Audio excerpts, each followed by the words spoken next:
Welcome to ஆச்சி சமையல். இன்னைக்கு நம்ம பார்க்க போகிறது இட்லி தோசை இது எல்லாத்துக்கும் தொட்டுக்கிற மாதிரி சூப்பரான வேர்க்கடலை சட்னி எப்படி செய்கிறதுன்னு தான் பார்க்க போகிறோம். இதுக்கு தேவையான பொருட்கள் என்னென்னு பார்த்துடலாம். ஒரு கைப்பிடி வேர்க்கடலை, ஒரு கைப்பிடி தேங்காய், 3 பச்சை மிளகாய், ஒரு சின்ன துண்டு இஞ்சி, ஒரு பூண்டு பல், தாளிக்க அரை ஸ்பூன் கடுகு உளுத்தம் பருப்பு, ஒரு வரமிளகாய், கொஞ்சம் போல் கருவேப்பிலை, தேவையான அளவு உப்பு. வாங்க அந்த ரெசிபி எப்படி செய்கிறதுன்னு பார்க்கலாம். ஜாரில் நம்ம வச்சுருக்க தேங்காய் சேர்த்துடலாம். வேர்க்கடலை சேர்த்துக்கலாம். இது காஞ்ச வேர்க்கடலை.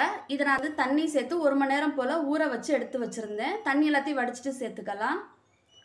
பச்சை மிளகாய், இஞ்சி, பூண்டு சேர்த்துடலாம். கொஞ்சம் போல் தண்ணி சேர்த்துட்டு நல்லா நைஸாக அரைச்சி எடுத்துக்கலாம். நல்லா நைஸாக அரைச்சாச்சு. இதை ஒரு பவுலில் மாற்றிட்டு தாளிச்சிடலாம்.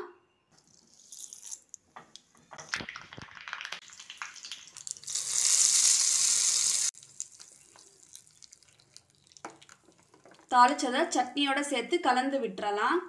அவ்வளோதான், நம்மளோட சூப்பரான வேர்க்கடலை சட்னி ரெடி ஆயிடுச்சு. இந்த ரெசிபியை நீங்களும் உங்கள் வீட்டில் மறக்காமல் ட்ரை பண்ணி பார்த்துட்டு கமெண்ட் செக்ஷனில் எப்படி இருக்குன்னு சொல்லுங்கள். தேங்க்ஸ் ஃபார் வாட்சிங்.